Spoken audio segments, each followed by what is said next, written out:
நல்லா பேசுங்க, ரொம்ப நல்லா பேசுங்க.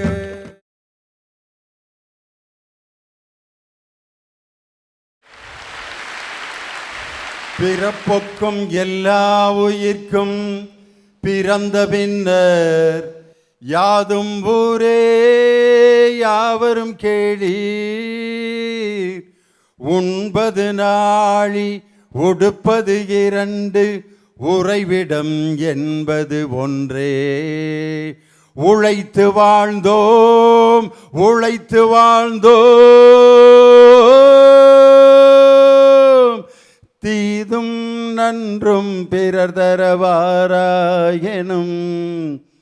நம் மொழியே நம் பொன்னொழியாம் போரை புறம் தள்ளி பொருளை பொதுவாக்கவே அறிவு வழிகாட்டும் அன்பு மொழியாம் செம்மொழியான தமிழ் மொழியாம் செம்மொழியான தமிழ் மொழியாம் செம்மொழியான தமிழ் மொழியாம் செம்மொழியான தமிழ் மொழியாம்.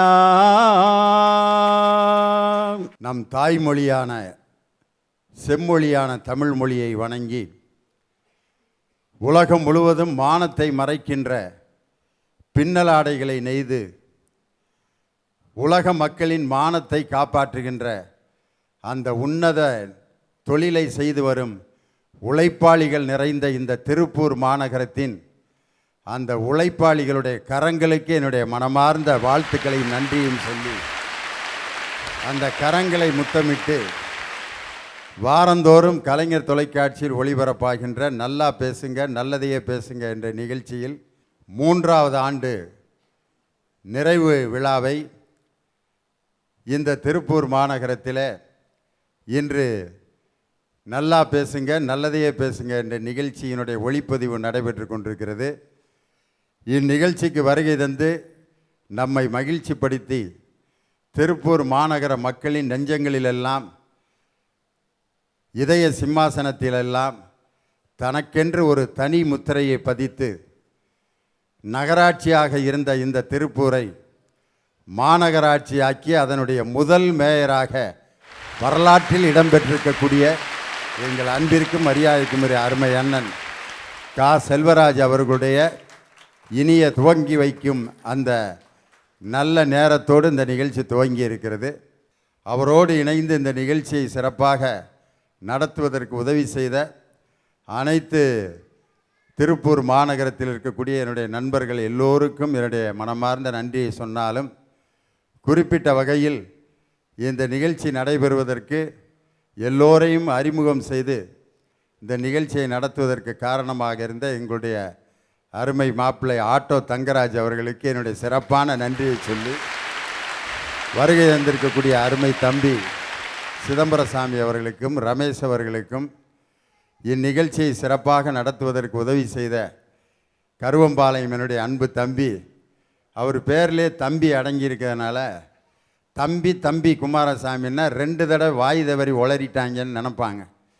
அதனால் அருமை தம்பி குமாரசாமி அவர்களையும் அவரோடு இணைந்து வருகை தந்திருக்கக்கூடிய அருமை ஐயா திராவிடமணி அவர்களையும் மற்றும் இங்கே வருகை தந்திருக்கக்கூடிய எல்லோரையும் இந்த வேலை நாளில் கூட இவ்வளவு பேர் இந்த அரங்கத்திலே கூடியிருக்கிறது உண்மையிலேயே இந்த நிகழ்ச்சிக்கோ லியோனிக்கோ கிடைத்த வெற்றி அல்ல, நம்மளுடைய தாய்மொழியான தமிழுக்கு கிடைத்த வெற்றி தான்.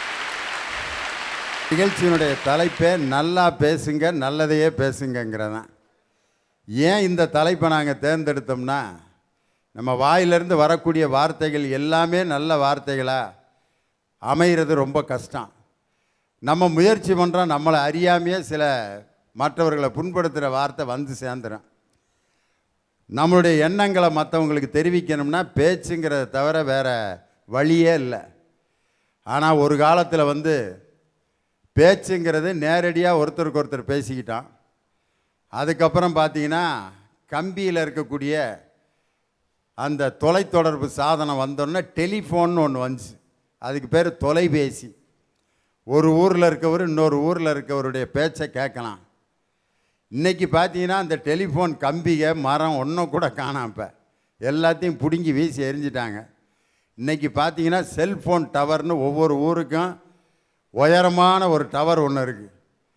அந்த டவர் தான் இன்றைக்கி உலக மக்கள் அனைவரையும் இணைத்து கொண்டிருக்கிற அந்த உயரமான டவர். ஆனால் அந்த உயரமான கோபுரத்தை ஏதோ தொலை தொடர்புக்கு மட்டும் இப்போ பயன்படுத்துறதில்ல, போராட்டம் நடத்துறதுக்கு அதை பயன்படுத்தினான் எல்லாரும். யார்கிட்டையாவது ஒரு கோரிக்கையை தெரிவிக்கணும்னா அங்கே போயிடுறான் மேலே. அவங்க அப்பாட்ட கோச்சிட்டு ஒருத்தன் அங்கே போய் மேலே உட்காந்துருக்கான். எங்கள் அப்பா என்கிட்ட வந்து மன்னிப்பு கேட்க சொல்லு, இல்லாட்டி நான் இங்கேருந்து குதிச்சிருவேங்கிறேன். அது வந்து கம்யூனிகேஷன் டவர்ரா, நானும் எங்கள் அப்பனுக்கு கம்யூனிகேஷன் கொடுக்குறதுக்கு தான் இங்கே வந்து உட்காந்துருக்கேங்கிறேன். அது மாதிரி ஒரு பொருள் வந்து ஒரு காரணத்துக்காக உருவாக்கப்பட்டது, வேற ஒரு செயலுக்காக பயன்படுது. கல்வியா செல்வமா வீரமா, அன்னையா தந்தையா தெய்வமா, ஒன்றில்லாமல் மற்றொன்று உருவாகுமா, இதில் உயர்வென்றும் தாழ்வென்றும் பிரிவாகுமா, கல்வியா செல்வமா வீரமா. தனி மனித வளர்ச்சிக்கு பெரிதும் துணை நிற்பது கல்வியா செல்வமா வீரமா? அனைவருக்கும் வணக்கம். ஐயா, தனி மனித வளர்ச்சிக்கு துணை புரிவது கல்விதான். இந்த சமுதாயத்தில் ஒரு மனுஷனை தகுதி படைச்ச மனுஷனா மாத்துறதுல முக்கிய பங்கு வகிக்கிறது எங்களோட கல்வி தானே. இந்த கல்வி தகுதின்ற சொல்லுக்கு அர்த்தம் சொல்லுது. தானா தன்னம்பிக்கை, கூனா குறிக்கோள், தீனா திறமைன்னு சொல்லி இந்த சமுதாயத்தில் ஒரு மனுஷனை தகுதி படைச்ச மனுஷனா, அதாவது திறமையுடைய மனுஷனாகவும் தன்னம்பிக்கை உடைய மனுஷனாகவும் குறிக்கோள் உடைய மனுஷனாகவும் மாத்துறது எங்களோட கல்வி தானே சார். அதனால தான் சொல்கிறேன், தனி மனிதனின் வளர்ச்சியை பெரிதும் தீர்மானிப்பது எங்களோட கல்வி தான்னு. இந்த கல்வி ஒரு சீன பழமொழிக்கு உதாரணம். ஒரு ஆண்டுக்கு திட்டமிட வேண்டுமா பயிர் செய், 10 ஆண்டுகளுக்கு திட்டமிட வேண்டுமா மரங்களை வளர், 100 ஆண்டுகளுக்கு திட்டமிட வேண்டுமா மனிதர்களை உருவாக்கு. ஆமாங்க, மனிதர்களை எல்லாம் உருவாக்குற மகத்தான பணியை செய்யறதே எங்களோட கல்வி தானே சார். இந்த சமுதாயத்துல ஒரு மனுஷன் செல்வம் இல்லாம வாழ்ந்துடலாம், ஒரு மனுஷன் வீரம் இல்லாம வாழ்ந்துடலாம். ஆனா இப்ப இருக்க காலத்துல யாராவது கல்வி இல்லாம வாழ முடியுமா? அதனாலதான் சொல்றேன், தனி மனிதனின் வளர்ச்சிக்கு துணை புரிவது எங்களோட கல்விதான்னு. வள்ளுவர் முன்னாடியே சொல்லியிருக்காரு, கல்வி அறிவு இல்லாதவர்களுக்கு அப்பப்ப சில நுட்பமான அறிவுகள் தோன்றினாலும் அதை சான்றோர்கள் பெரிய பொருட்டா எடுத்துக்கொள்ள மாட்டாங்களா. அதே வள்ளுவர் சொல்றாரு, கல்வி அறிவு உடையவர்கள் முகத்திலே 2 கண்களை உடையவர்கள், அதே கல்வி அறிவு இல்லாதவர்கள் முகத்திலே 2 புண்களை உடையவர்னு சொல்றாருங்க. ஹைதராபாத்ல ஒரு வெள்ளப்பெருக்கு ஏற்பட்டுச்சு. அப்போ இதுதான் உலகம் நினைச்சிட்டு இருந்த பல செல்வந்தர்களோட வீடு, மாட மாளிகை, கூட கோபுரங்கள்லாம் தரையோட தரைமட்டமாச்சு. அந்த இடத்துல ஒரே ஒரு செல்வம் அழியா செல்வமா இருந்துச்சுன்னா அது எங்களோட அந்த கல்வி செல்வம் மட்டும்தானே சார். அதனாலதான் அன்னைக்கே சொன்னாங்க எங்க முன்னோர்கள் எல்லாம், வெள்ளத்தால் அழியாது வெந்தலால் வேகாது, அதுதான் கல்வின்னு சொல்லியிருக்காங்க. உங்க எல்லாத்துக்கும் அசோகர் பத்தி நல்லா தெரியும். அவர் ஒரு மாமன்னர், ஏன் ஒரு நல்ல படைத்தளபதி, ஒரு நல்ல செல்வந்தர். அவர் நினைச்சாராமா இந்தியாவே தனது ஆட்சிக்கு கீழே கொண்டு வரணும்னு. அதுக்காக பல போர் புரிஞ்சிருக்காரு, போர்லையும் வெற்றியும் பார்த்துருக்காரு. ஒரு தடவை இந்த மாதிரி அரியணையில அவர் உட்கார்ந்து இருக்கும் போது மகள் சங்கமித்ரா வராங்க. வந்து, அப்பா, லட்சக்கணக்கான உயிர்களை வீழ்த்தி இந்த சாம்ராஜ்யத்தை பிடிச்சிட்டீங்க, மகா சக்கரவர்த்தின்ற பெயரையும் வாங்கிட்டீங்க, இந்த மகத்தான பேரை வச்சு இறந்து போன ஒரு உயிரையாவது மறுபடியும் கொண்டு வர முடியுமான்னு கேட்டாங்க. அந்த இடத்துல அசோகரால ஒரு வார்த்தை கூட சொல்ல முடியலன்னா, அந்த இடத்துல அசோகரோட செல்வத்தையும் வீரத்தையும் துறந்துட்டு அவர் ஒரு துறவியா மாறினாருன்னா, அந்த இடத்துல அசோகர் நினைச்சாராமா எப்பொழுதுமே அழிவை விட ஆக்கமே சிறந்ததுன்னு. அந்த இடத்துல அசோகரோட அந்த செல்வமும் வீரமும் அழிஞ்சிருச்சு, மகள் சங்கமித்ராவோட கல்வி ஆக்கமா நின்னுச்சுன்னா அவங்க வேற யாரும் கிடையாது, அசோகரோட மகன்கள் சங்கமித்ரா மற்றும் மகேந்திரான்றவங்க தான் புத்த மதத்தையே தோற்றுவிச்சாங்கன்னா அந்த இடத்துல இருக்கிறது எங்களோட அந்த கல்வி செல்வம் தானே சார். காசு, பணம், துட்டு மணி மணி, காசு பணம் துட்டு மணி மணி, கொடை புடிச்சு நைட்டுல பறக்க போற ஹைட்டுல, காசு பணம் துட்டு நிறைய மணி. ஐயா மா உன் பாட்டை விட சொல்லுங்க ஐயா. உன்னுடைய அசைவுகளும் நடனமா அவ்வளவு நளினமா இருந்துச்சுமா. பணம் பேச வைக்குதுங்க ஐயா.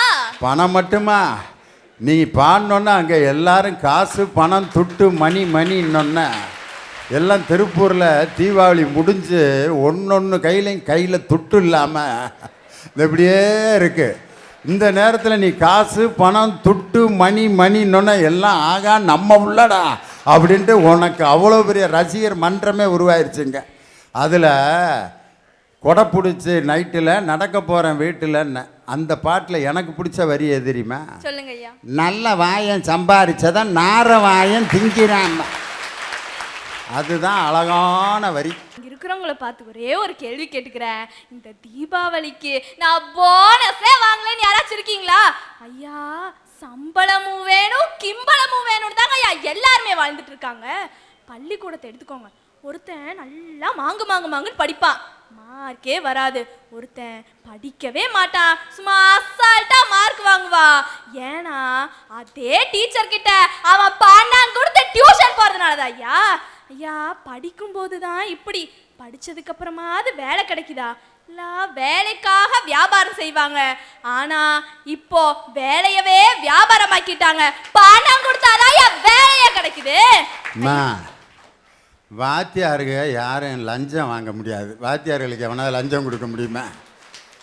ஏதாவது ஆஃபீஸில் இருக்கேன் ஒரு சர்டிஃபிகேட் கேட்டால் குட்னேன் அப்படின்னு வாங்கலாம். வாத்தியாருக்கு போய் எங்கே லஞ்சம் வாங்கிறது? வாத்தியார்களுக்கு எக்ஸ்ட்ரா இருக்க வருமானமே இந்த டியூஷன் எடுத்து சம்பாதிக்கிறது தான். அதையும் கெடுக்கிறதுக்கு நீ ஒரு பிட்டை போட்டுக்கிருக்க இப்போ டிவியில். ஐயா அதனாலதான் சொன்னாங்க, படிச்சவன் பாடம் நடத்துறா, படிக்காதவன் பள்ளிக்கூடம் நடத்துறான்னு. ஐயா ஒரு அழகான திரைப்பட பாடல் இருக்கு, காசேதான் கடவுளடா, அந்த கடவுளுக்கும் அது தெரியும் ஐயா. ஐயா எனக்காக ஒரு 2 வரி. அந்த பாட்டா?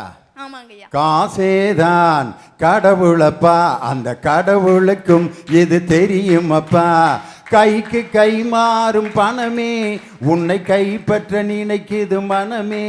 நீ தேடும் போது வருவதுண்டோ, விட்டு போகும்போது சொல்வதுண்டோ. காசேதான் கடவுளப்பா, அந்த கடவுளுக்கும் இது தெரியுமப்பா. அளவுக்கு மேலே பணம் வைத்திருந்தால் அவனும் திருடனும் ஒன்றாகும். வரவுக்கு போகும் பொருளை எடுத்து வறுமைக்கு தந்தால் தர்மமடா. பூட்டுக்கு மேலே பூட்டை போட்டு பூட்டி வைத்தால் அது கர்மமடா. காசேதான் கடவுளப்பா, அந்த கடவுளுக்கும் இது தெரியுமப்பா. அருமையான பாட்டை ஞாபகப்படுத்தினதாயி. காசு நம்மளை விட்டு போகிறப்ப என்னைக்காவது சொல்லிட்டு போயிருக்கா?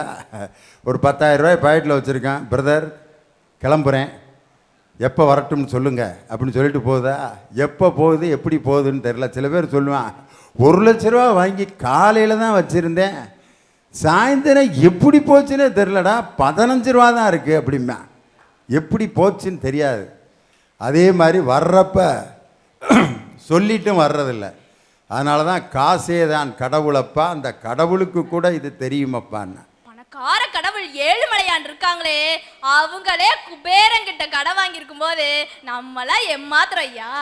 ஐயா உறவுகள் எடுத்துக்கோங்களேன். அம்மா அப்பா தாத்தா பாட்டி தம்பி தங்கச்சி அண்ணா அக்கா அண்ணி அத்தை மாமா சித்தி சித்தப்பா பெரியமா பெரியப்பா நாத்தனார் கொழுந்தனார் பக்கத்து வீட்டுக்கார ஏத்த வீட்டுக்கார படிச்சவ படிக்காத தெரிஞ்சவ தெரியாதவன் அங்காளி பங்காளி ஊர்க்கார உரக்கார சாதிக்கார சந்தக்கார சொந்தக்கார இவ்வளவு பேர் நம்மளை சுற்றி இருக்காங்கன்ட்டு நீ சொன்ன பிறகு தான் எனக்கே தெரியுது. நீ ஒரு செகண்டில் சொல்லிட்ட, ஆனால் ஒரு 50 பேர் இல்லைம்மா ஒரு நிமிஷத்தில் சொல்லிட்ட. ஐயா உங்களுக்கு தெரிஞ்சிருக்க வாய்ப்பில்லை. ஏன்னா இவங்க எல்லாருமே பணம் இருந்தாதான் என் பக்கத்துலயே வருவாங்க. ஐயா ஒரு சின்ன உதாரணம். 2 நாளைக்கு முன்னாடி பயங்கர தலைவலி. என் தங்கச்சியை கூப்பிட்டு, அடியே தலை ரொம்ப வலிக்குது, தைலம் வாங்கிட்டு வாடின்னு சொன்னேன். அதுக்கு அவ சொன்னா, நீ காலேஜ் போய் கிழிக்கிறதுக்கு உனக்கு தலை வேற வலிக்குதான்னு கேட்டா. விட்டுருவனா நானு? ஒரு 20 ரூபாய் எடுத்து கொடுத்தேன். ஏண்டி காலையில் எதுக்கோ 10 ரூபா வேணும்னு கேட்டையே, வச்சுக்கோன்னு. அவ சொல்றாயா, அக்கா அக்கா தைலம் மட்டும் போதுமா இல்ல மாத்திரையும் சேர்த்து வாங்கிட்டு வரட்டுமான்னு. ஐயா, இங்க பாசா இருக்க வேண்டிய இடத்துல பணம் தாயா இருக்கு. அனைவருக்கும் வணக்கம். பேத்தி ஒருத்தி தன் தாத்தா கிட்ட, தாத்தா தாத்தா ஊருக்கு எல்லையில வந்து ஒரு கூத்து போடுறாங்க, என்னை பார்க்கறதுக்கு கூட்டிட்டு போங்கன்னு சொல்லி கேட்குறா. சோம்பேறித்தனப்பட்டுக்கிட்டு தாத்தா, ஏமா இது மார்கழி மாதம் மழை வருது, நம்ம 2 பேரும் போனால் நனைஞ்சிருவோன்னு சொல்கிறா. பாப்பா திருப்பி கெஞ்சலா, தாத்தா தாத்தா கொடை எடுத்துட்டு வா, நம்ம நனையாம போகலான்னு சொல்கிறாரு. என்னடா இது பிடிச்ச கரகமா பாய் போச்சு அப்படின்ட்டு, ஏமா 4 மணிக்கு மேலே அந்த பக்கம் புலி வருமா, நாம போக வேணான்னு சொல்கிறாரு.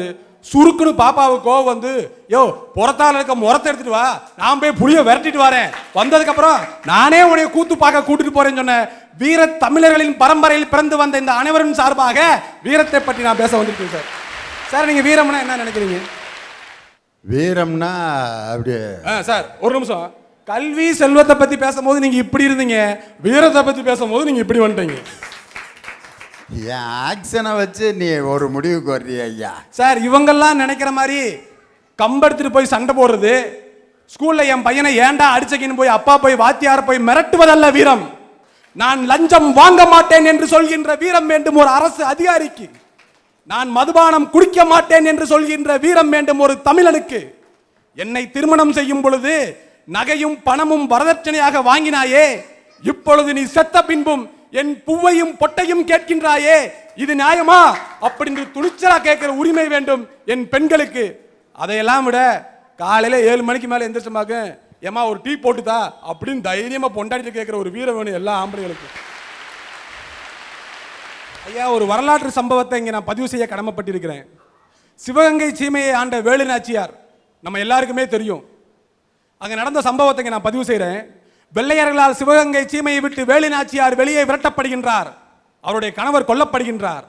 விரட்டப்பட்ட வேலு நாச்சியார் தலையில் முக்காடு போட்டுக்கிட்டு வீட்டுக்குள்ள போய் உட்காரல, பழனிக்கு பக்கத்தில் திருப்பாச்சியில வந்து ஸ்டே பண்ணி 8 ஆண்டுகளாக கஷ்டப்பட்டு ஒரு படையை தயார் செய்கின்றார். படை தயாராகின்றது. படைகள் 3ஆக பிரிக்கப்படுகின்றன. ஒரு படைக்கு சின்ன மருது, ஒரு படைக்கு பெரிய மருது, ஒரு படைக்கு தானே தலைமை ஏற்று சிவகங்கை நோக்கி செல்கின்றார். சிவகங்கை நெருங்கி விட்டார்.